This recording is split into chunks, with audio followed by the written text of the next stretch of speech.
संचालित करने के लिए बिहार के अध्यक्ष ओम नारायण जी को भी धन्यवाद देता हूँ। मैं आप लोगों को एक चीज बताता हूँ कि आज ये जंतर मंतर में 3 तारीख से ये धरना शुरू हुआ है। ये धरना अभी खत्म नहीं होगा, ये निरंतर ये धरना चलते रहेगा जब तक हमारा डिमांड फुलफिल नहीं होगा, चाहे प्रदेशों में हो, चाहे दिल्ली में हो, चाहे जिला में हो, इसी तरह से चलते रहेगा।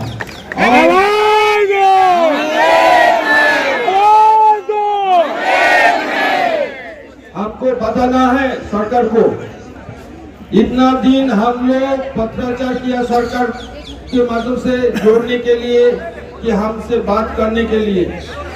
हम लोग कोई राजनीतिक दल नहीं है, हम लोग सामाजिक दल है और हम लोगों का मेन मोटो जो है, मेन पॉइंट जो है कि भारत सरकार के अर्थव्यवस्था को मजबूत बनाना और हमेशा भारत सरकार को सहयोग करने के लिए हम लोग दिन रात प्रयत्न करते रहते हैं।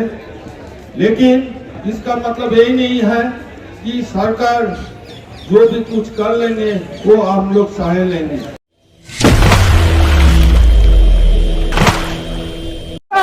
जिंदाबाद जिंदाबाद जिंदाबाद जिंदाबाद जिंदाबाद जिंदाबाद जिंदाबाद इंकलाब जिंदाबाद जिंदाबाद जिंदाबाद मोदी भाग्य जिंदाबाद जिंदाबाद जिंदाबाद मोदी भाग्य जिंदाबाद जिंदाबाद जिंदाबाद इंकलाब जिंदाबाद जिंदाबाद जिंदाबाद जिंदाबाद जिंदाबाद जिंदाबाद जिंदाबाद जिंदाबाद जिंदाबाद। सरकार को जगाने के लिए ऐसे लोग आ रहे हैं जो सही से अपने दोनों पैर से चल भी नहीं पा रहे हैं। हमारे साथ ये एक शख्स है, सर हैं, आप देख सकते हैं किस तरीके से जो है ये किसी और के सहारे जो हैं वो आए हुए हैं। ये बताने की ये कोशिश कर रहे हैं सरकार को कि अब तो जाग जाइए, अब ये स्थिति आ गई है कि ऐसे लोगों को भी जंतर मंतर पर आना पड़ रहा है और आपको आपका दरवाज़ा जो है नॉक करके हमको ये बताना पड़ रहा है कि अब उठ जाइए और उन 5 सालों को याद कर लीजिए। कुछ दिन के बाद आप फिर आएंगे, हम इनसे बातचीत करेंगे और जानेंगे सर इस कंडीशन में आप यहाँ पर आए हुए हैं जंतर मंतर पर अपनी मांग को लेकर, क्या कहेंगे?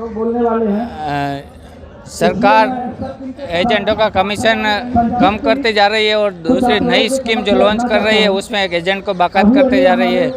वो एक्चुअली बहुत गलत काम कर रही है। एजेंट को नाबूद करने का षड्यंत्र जो रच रही है सरकार, उसका विरोध करने के लिए हम लोग आए हैं।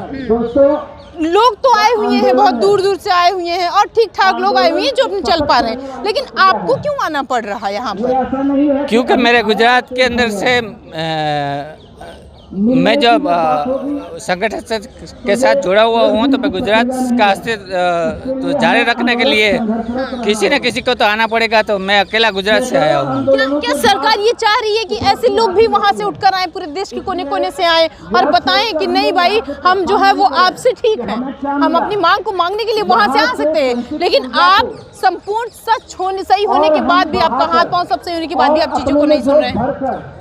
ऐसा है कि सरकार के पास जब हम मांगेंगे तभी सरकार को पता चलेगा कि हमारी ज़रूरत क्या है। हाँ। जब तक हम मांगेंगे नहीं तो सरकार को पता कैसे चलेगा कि हमें क्या चाहिए। हाँ। सरकार क्या अब आपकी मांगों को सुनेगी, आपको लगता है? सुननी पड़ेगी सरकार को सुननी पड़ेगी। नहीं सुनेगी तो?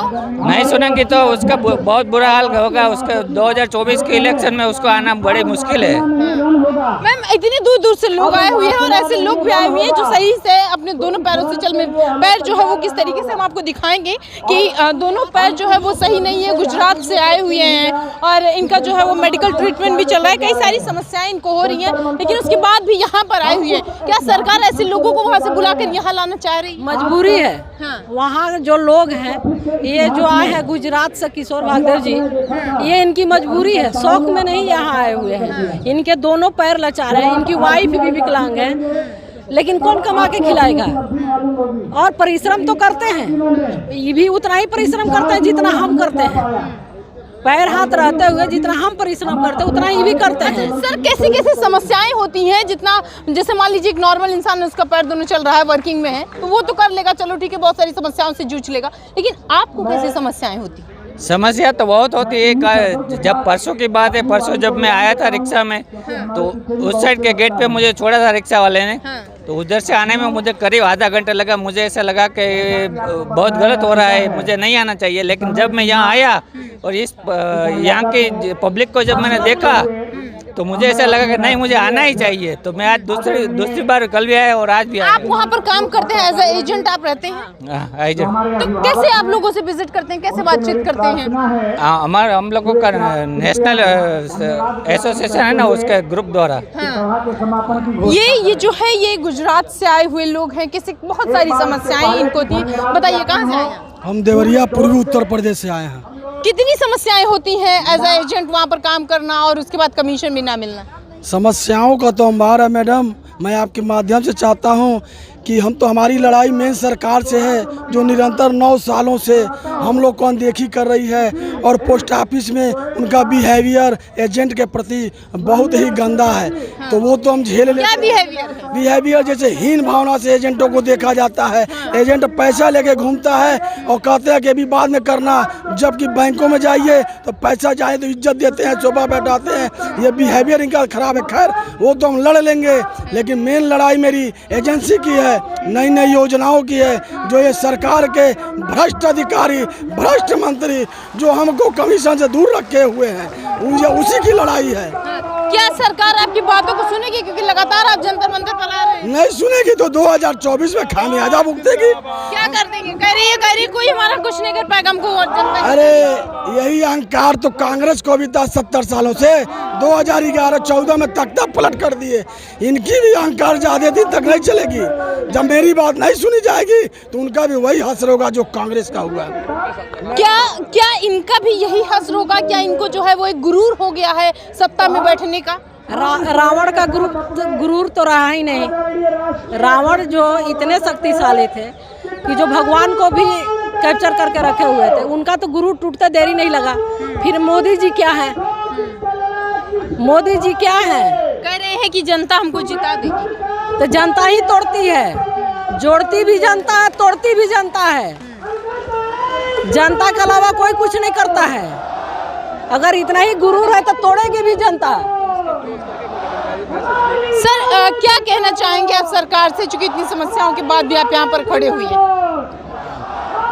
सरकार को यही कहना चाहूँगा कि अल्प बचत अभिकर्ता के बारे में सोचे, क्योंकि वो देश का भविष्य है। ये जो है कितनी ज़्यादा समस्याएं हो रही है, किस तरीके से हम आपको बताएं। सर बाकी इन्फॉर्मेशन से पता चला कि आपको जो है वो कोई डिजीज़ भी है? मुझे कैंसर का रोग है, 3 साल हो गया है। अभी आप नॉर्मल हैं? अभी नॉर्मल, दवा चालू नहीं है। नॉर्मल तो नहीं हूँ, लेकिन दवा चालू नहीं है, तो इस वजह से नॉर्मल हूँ, ऐसा कह सकता हूँ। दवाई से रिलेटेड भी बहुत ज़्यादा समस्या होती है कि जहाँ देख लीजिए वहाँ पैसे चाहिए, उसके लिए सफिशिएंट पैसा मिल नहीं रहा।